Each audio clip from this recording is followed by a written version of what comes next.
Assalamualaikum warahmatullahi wabarakatuh. Perkenalkan, nama saya Teddy Trisna Prismawan dari kelas manajemen D dengan nomor NIM 34021902883. Di sini saya akan menjelaskan tentang analisis fundamental dan analisis teknikal.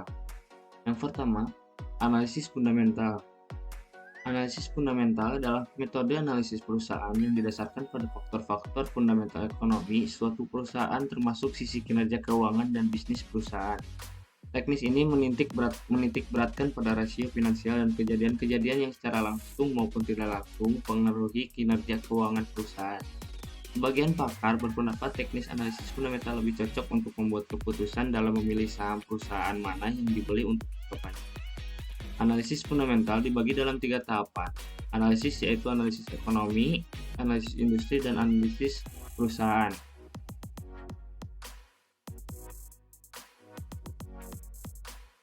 Analisis fundamental perusahaan secara umum adalah ini melibatkan banyak sekali data variabel yang harus dianalisis, di mana beberapa di antara variabel tersebut yang cukup penting untuk diperhatikan yaitu pertumbuhan pendapatan, rasio laba terhadap saham yang beredar, rasio pertumbuhan EPS, rasio harga saham terhadap laba per lembar saham, rasio harga saham terhadap pertumbuhan laba perseroan, rasio harga saham terhadap penjualan, rasio harga saham terhadap nilai buku, rasio utang perseroan, margin keuntungan bersih.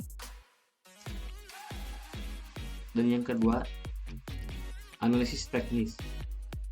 Apa itu analisis teknis? Analisis teknis atau lebih dikenal dengan istilah analisis teknikal adalah suatu teknik analisis yang dikenal dalam dunia keuangan yang digunakan untuk memprediksi tren suatu harga saham dengan cara mempelajari data pasar yang lampau, terutama pergerakan harga dan volume.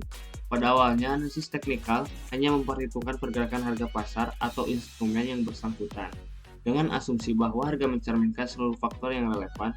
Sebelum seorang investor menyadarinya, melalui berbagai cara lain, analisis teknikal dapat menggunakan berbagai model dan dasarnya. Misalnya, untuk pergerakan harga digunakan seperti misalnya indeks kekuatan relatif, indeks pergerakan rata-rata, regresi, korelasi antar pasar dan intrapasar, siklus ataupun dengan cara klasik yaitu menganalisis polografi.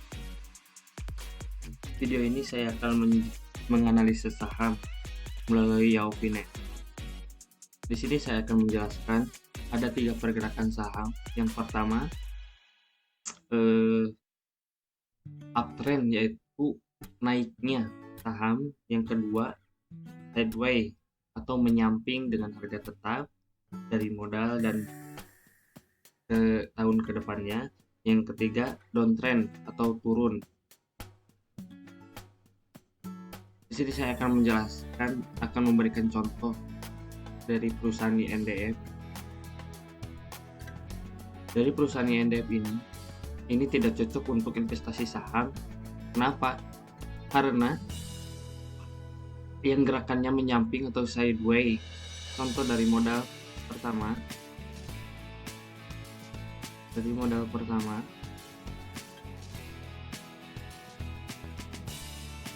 Yang awalnya naik kemudian sideways.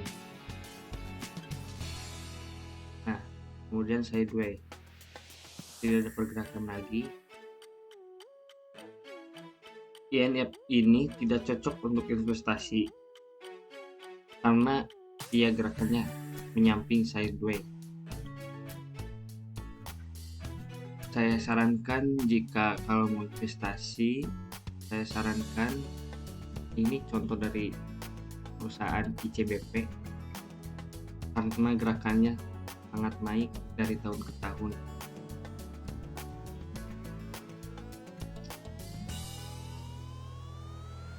Ini sangat cocok untuk investasi karena gerakannya naik. Naik dari modal beberapa kali lipat.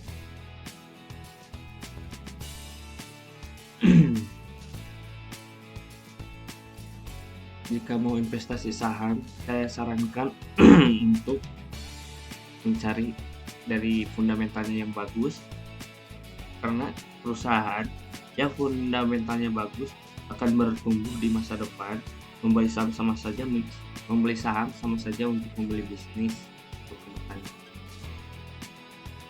Di video kali ini saya akan mencoba untuk membeli saham di aplikasi Stocktrade. Ini watchlist saya yang sudah saya tandai, dan di sini saya akan memberikan contoh membeli saham di perusahaan agro.